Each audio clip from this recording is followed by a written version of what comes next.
Hello friends, मैं Ravi Sisodia RB Indori के online platform में आप सभी का स्वागत करता हूं। आज हम क्लास 12th के फिजिक्स के काफी इंपॉर्टेंट मैथ है जिसमें हम विद्युत क्षेत्र की तीव्रता की गणना करते हैं अक्षीय स्थिति में। तो इस अक्षीय स्थिति को हम डिस्कस आपसे करेंगे और अक्षीय स्थिति को पढ़ने के लिए आपको द्विध्रुव के बारे में पता होना चाहिए। और द्विध्रुव को हम इंग्लिश में बोलते हैं electric dipole. Electric dipole, electric dipole क्या होता है? एक हमारे पास धन आवेश है, एक हमारे पास कौन सा आवेश है? ऋण आवेश है। धन आवेश और ऋण आवेश दोनों परिमाण में बराबर होना चाहिए। समझ लीजिए कि एक आदमी है, एक मेल है, एक फीमेल है, दोनों का वेट सेम है। ये भी 50 केजी का है, ये भी 50 केजी का है, लेकिन दोनों के जो कैरेक्टर है वो डिफरेंस है। एक प्लस है और एक क्या है? माइनस है। तो दो आवेश हमारे पास है और दो आवेश परिमाण में बराबर है, लेकिन उनका जो नेचर है वो विपरीत है। उनका नेचर कैसा होना चाहिए? अलग अलग होना चाहिए। एक धनात्मक होना चाहिए और एक ऋणात्मक होना चाहिए। इस प्रकार के दो आवेशों को जो रेखा मिलाती है, जिसे आपने कहीं ना कहीं देखा भी होगा, जो रेखा मिलाती है उस रेखा को हम क्या बोलते हैं? उसको हम बोलते हैं इलेक्ट्रिक डाइपोल, द्विध्रुव कहते हैं। और ये जो द्विध्रुव होता है, ये द्विध्रुव में एक धन है और एक ऋण है। तो धन और ऋण में एक आकर्षण होता है, खिंचाव होता है। उस आकर्षण के कारण ये जो दूरी है वो ज्यादा नहीं हो सकती, ये दूरी बहुत ही कम होगी। तो जो द्विध्रुव होता है वह अल्प दूरी रखता है, बहुत कम दूरी रखता है। तो इसका उपयोग भी हम डेरिवेशन को सॉल्व करने के लिए करेंगे। तो द्विध्रुव है क्या? द्विध्रुव है एक धनावेश और ऋण आवेश को मिलाने वाली एक रेखा, जिसे हम द्विध्रुव कहते हैं और जिसकी दूरी बहुत ही क्या होती है? कम होती है। इन दोनों आवेशों के बीच की जो दूरी होती है उसको हम 2L लिखते हैं, या किसी किसी बुक में इसको 2A भी लिखा गया है। तो इसको हम या तो 2L से डिनोट करेंगे या 2A से डिनोट करेंगे, जिसको हम बोलेंगे प्रभावकारी लंबाई। इस 2L को हम क्या बोलेंगे? द्विध्रुव की प्रभावकारी लंबाई। अब हमें क्या पता होना चाहिए? द्विध्रुव में पता पड़ गया, उसकी प्रभावकारी लंबाई हमें पता पड़ गई, तो हमें पता होना चाहिए द्विध्रुव आघूर्ण क्या होता है। तो द्विध्रुव आघूर्ण जो होता है उसको हम P से प्रदर्शित करते हैं और वो होता आवेश गुणित प्रभावकारी लंबाई।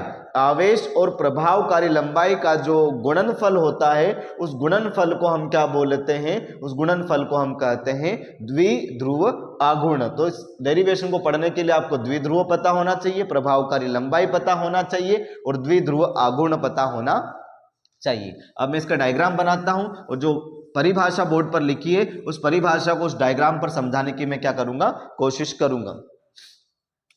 मैंने एक द्विध्रुव बनाया जिसको मैंने नाम दे दिया A और क्या नाम दे दिया B। अभी मैंने आपको क्लियर कर दिया कि जो द्विध्रुव होता है वो एक प्लस से और दूसरा माइनस से मिलकर बनता है, और दोनों के बीच की जो दूरी होती है उस दूरी को हम बोलते हैं प्रभावकारी लंबाई, और उस प्रभावकारी लंबाई को हम 2L से प्रदर्शित करते हैं। ये जो 2L है इसके केंद्र O से L इधर होगा और L इधर होगा। इसका जो केंद्र है, इस केंद्र से हमें क्या करना है? इस अक्ष को आगे बढ़ा देना है और इस अक्ष पर एक बिंदु क्या लेना है? P लेना है। इसके केंद्र से जो हम P की दूरी लेंगे वो कितना लेंगे? R। तो केंद्र से एक बिंदु हमने P लिया, इस P बिंदु पर हमें इस द्विध्रुव के कारण तीव्रता की गणना करना है। तो जो बिंदु P होगा वो इस द्विध्रुव के सापेक्ष किसमें कहलाएगा? अक्षीय स्थिति में कहलाएगा। जैसा परिभाषा में लिखा भी है, जब कोई बिंदु जिसका नाम मैंने P दिया है, जिस पर विद्युत क्षेत्र की तीव्रता हमें क्या करना है? ज्ञात करना है। बढ़ाए गए द्विध्रुव अक्ष पर, मैंने बढ़ाया डॉट डॉट करके आप देख रहे हैं, बढ़ाए गए द्विध्रुव अक्ष पर होता है, तो ले लिया मैंने। तो इस स्थिति में बिंदु को द्विध्रुव के सापेक्ष, जो बिंदु है इस द्विध्रुव के सापेक्ष किसमें कहलाएगा? अनुदैर्ध्य या अक्षीय स्थिति में कहा जाएगा। अब मेरे पास आवेश 2 है तो मैंने ले लिया कि जो Q1 है उसकी तीव्रता आवेश धन आवेश से विपरीत होती है, तो E1 ले लिया, और माइनस आवेश की तीव्रता को मैंने कितना ले लिया? E2 ले लिया। तो आपको इस डायग्राम के नीचे एग्जाम में लिखना भी पड़ेगा कि माना कि A B एक विद्युत का द्विध्रुव है जो धन और ऋण आवेश से मिलकर बना हुआ है, जिसके बीच की जो प्रभावकारी लंबाई है वो कितनी है? 2L है, और द्विध्रुव के केंद्र O से R दूरी पर आपने एक बिंदु P लिया हुआ है, जिस पर हमें विद्युत क्षेत्र की तीव्रता की गणना करना होती है। इससे प्रीवियस क्लासेस में मैं आपको बता चुका हूं कि विद्युत क्षेत्र की तीव्रता E का एक फॉर्मूला होता है 1/4 पाई एप्सिलॉन Q/R स्क्वायर। इस फॉर्मूले का हम यूज करेंगे। अभी तक अगर आप लोगों ने इस फॉर्मूले को नहीं पढ़ा है तो अभी आप डिस्क्रिप्शन में जाइए, लिंक पर क्लिक करिए, वीडियो को देखिए, लाइक कीजिए, शेयर कीजिए और हमारे चैनल को सब्सक्राइब कीजिए। इसी फॉर्मूले का हम यूज करके अक्षीय और निरक्षीय स्थिति में इस डेरिवेशन को हल करेंगे। तो आज हम बात करेंगे अक्षीय स्थिति की। तो सबसे पहले मैं बात करूंगा बिंदु ए पर तीव्रता।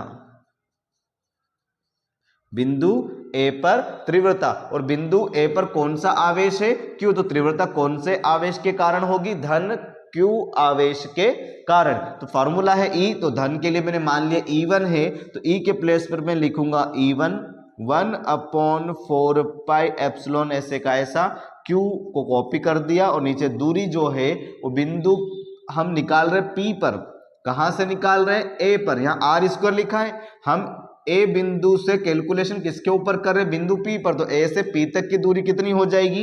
A P. तो मैंने आर की जगह रख दिया ए पी का स्क्वायर। अब यहां पर हम एपी का मान निकालेंगे और जितने भी मान हम इस डेरिवेशन में निकालेंगे सब द्विध्रुव के केंद्र से निकालेंगे, और द्विध्रुव के केंद्र से बिंदु पी तक की जो दूरी है वो कितनी है? आर है।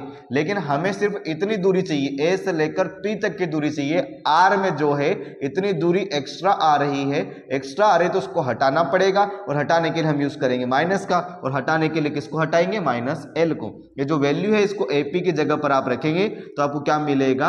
E1 equals to 1/4 pi epsilon Q upon AP की जगह आप क्या रखेंगे? R minus L. तो आपने रखा R माइनस एल, और यहां भी स्क्वायर है तो आप इसका भी लगाएंगे स्क्वायर, इसको डिनोट कर देंगे आप इक्वेशन नंबर फर्स्ट। सिमिलर में बिंदु बी पर तीव्रता निकालूंगा, किसके कारण निकालूंगा? माइनस क्यू आवेश के कारण निकालूंगा। तो फॉर्मूले में E1 की जगह अब मैं क्या लिख दूंगा? E2 1/4 pi epsilon constant as it is रहेगा। आप देखेंगे हाँ जो हम निकाल रहे बी पर, और बी पर जो आवेश और ऋणात्मक है तो क्यू की जगह आप क्या रखेंगे? माइनस क्यू रखेंगे, और नीचे जो है वो दूरी हम निकाल लेंगे, यहां से हम निकाल रहे बी से, और कहां पे निकाल रहे? पी पर। तो बी से पी तक की दूरी हो जाएगी बीपी का स्क्वायर।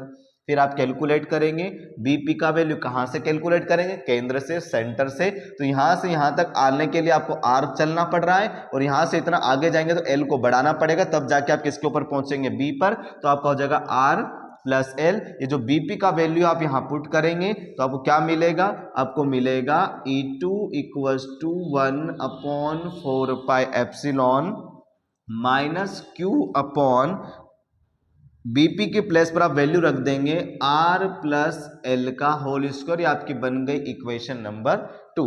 फिर हम यहां पर निकालेंगे कुल तीव्रता या परिणामी तीव्रता। कुल तीव्रता या परिणामी तीव्रता E equals to E1 plus E2। E ऐसे का ऐसा रखा, E1 के स्थान पर मैंने E1 का मान रख दिया यहां पर 1/4 pi epsilon Q upon R minus L का स्क्वायर। प्लस को मैंने एज इट इज लगाया, E2 की जगह E2 का वैल्यू रखूंगा, वो हो जाएगा आपका 1/4 pi epsilon minus Q upon R plus L का स्क्वायर। अब आप देखेंगे यहां पर आपको कुछ टर्म यहां पर कॉमन दिख रही है, उसको आप बाहर कर देंगे, कॉमन ले लेंगे। यहां आप देखेंगे Q दोनों जगह पर है, 1/4 पाई एप्सिलॉन 1/4 पाई एप्सिलॉन दोनों प्लेस पर है, इनको कॉमन लेंगे तो आपको मिलेगा E equals to 1/4 pi epsilon Q आपने कॉमन ले लिया। जब ये कॉमन गया तो उसके प्लेस पर 1 बचा, नीचे बच रहा R माइनस एल का स्क्वायर। प्लस माइनस आप करेंगे तो प्लस माइनस आपका माइनस हो जाएगा। यहां पर आपका बचा 1/r प्लस एल का होल स्क्वायर। आप ये डेफिनेशन को नोट कर लीजिएगा क्योंकि आगे मैं इसको रफ करूंगा ताकि हमारा डेरिवेशन आगे बढ़ सके।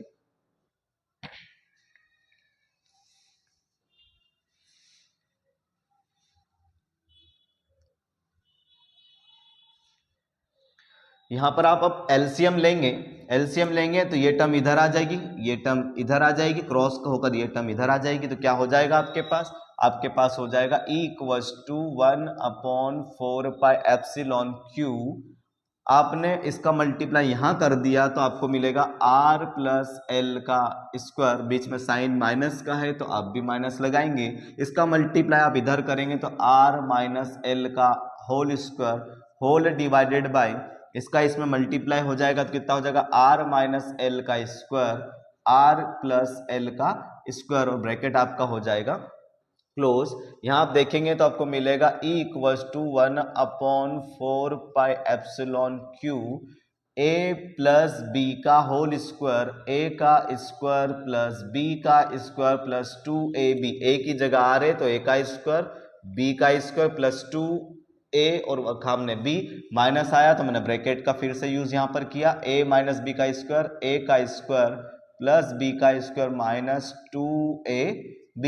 होल डिवाइड में आप ध्यान से देखेंगे तो यहां पर आपके पास एक बार माइनस में है एक बार प्लस में है, a माइनस बी और a प्लस बी हो तो a का स्क्वायर माइनस b का स्क्वायर यहां पर लगता है तो a square minus B square, और ब्रैकेट की पहले से पावर कितनी है यहाँ पर 2 है। अब नेक्स्ट स्टेप में आप क्या करेंगे, ब्रैकेट को ओपन करेंगे, E एज इट इज रखा मैंने, यहां पर आप देखेंगे तो 1/4 पाई एप्सिलॉन क्यू, ये पूरी टर्म मैंने कॉपी कर दी, R square plus L square plus 2RL, bracket open होगा तो माइनस का आर स्क्वायर हो जाएगा प्लस माइनस माइनस का एल स्क्वायर हो जाएगा, और माइनस माइनस करेंगे तो प्लस 2RL हो जाएगा।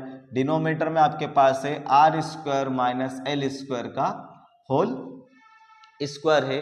आप यहां पर देखेंगे कुछ टर्म जो है वो कैंसिल हो रही है, आर स्क्वायर से आर स्क्वायर, एल स्क्वायर से एल स्क्वायर क्या हो रहा है यहाँ पर कैंसिल हो रहा है। कैंसिल होने के बाद जो टर्म यहाँ पर बच गए उसको आप एज इट इज क्या करेंगे, कॉपी कर देंगे।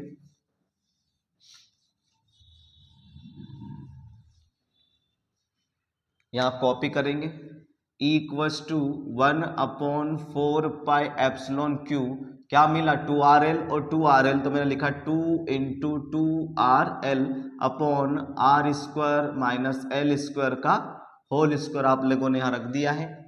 E equals to 1/4 pi epsilon Q, इसको मैं थोड़ा सा अरेंज करके लिख देता हूँ, ये जो Q है इसको मैं अंदर करूंगा, 2 को मैंने बाहर निकाल दिया, 2 इंटू 2QL इंटू आर। मैंने क्या कर दिया यहाँ पर, ये आपका जो 2 है एज इट इज रखा, इस Q को मैंने यहाँ पर फिट कर दिया, L के साथ होगा QL, और 2 एज इट इज रखा, R को मैंने बाहर कर दिया, divided by R square minus L square का होल स्क्वायर मैंने रखा। अभी हमने कुछ टाइम पहले पढ़ा था P इक्वल्स टू क्या होता है 2QL, ऐसा लिखा था मैंने Q इंटू 2L, तो Q इंटू 2L होता है 2QL। 2QL के प्लेस पर आप क्या सब्स्टिट्यूट कर देंगे, क्या रख देंगे, P रख देंगे, इसको हम क्या बोलते हैं द्विध्रुव आघूर्ण कहते हैं। तो E equals to 1/4 pi epsilon, ये 2 एज इट इज रखा, इस सर्कल के प्लेस पर कौन आ गया P, और R को हमने कॉपी कर दिया, नीचे R square minus L square का हमारे पास क्या है होल स्क्वायर है। अभी कुछ टाइम पहले मैंने आपको बताया था कि जो द्विध्रुव होता है वो एक प्लस से और एक क्या बनता है माइनस से, और जब प्लस और माइनस साथ साथ होगा तो कुछ कुछ होता है, क्या होता है आकर्षण होता है, और आकर्षण होने के कारण जो द्विध्रुव है वो ज्यादा बड़ा नहीं बन सकता, इसकी दूरी बहुत ही कम होती है, और इसकी दूरी कम होती है तो 2L का जो मान है वो R की तुलना में बहुत ही छोटा हो जाएगा, मतलब जो L होगा वो छोटा होगा छोटा होगा छोटा होगा किससे, R से, और छोटा होगा तो उसकी हम क्या करेंगे उपेक्षा करेंगे, उसको नगण्य कर देंगे। तो नगण्य करेंगे तो हमें क्या मिलेगा, E equals to 1/4 pi epsilon 2PR upon L के प्लेस पर आप 0 रखेंगे तो आपको मिलेगा R स्क्वायर, और उसकी पावर पहले से कितनी है 2 है। E equals to 1/4 pi epsilon 2PR upon R to the power 4, 4 में से एक कैंसिल हो जाएगा तो आपको 3 मिलेगा। E equals to 1/4 pi epsilon 2P upon R to the power 3, ये आपकी तीव्रता होगी विद्युत क्षेत्र की अक्षीय स्थिति के अंदर, जो इसमें 1/4 पाई है, 1/4 पाई एप्सिलॉन, इसका value 9 into 10 to the power 9 newton metre square पर किलोग्राम स्क्वायर होता है। तो आप इसकी वैल्यू भी यहाँ पर सब्स्टिट्यूट कर सकते हैं। इसी तरह से हम अगले क्लास में पढ़ाएंगे आपको निरक्षीय स्थिति। तो अगले वीडियो के लिए आप हमारे चैनल को सब्सक्राइब करिए, वीडियो को लाइक करिए, कमेंट करिए, शेयर करिए। Thank you.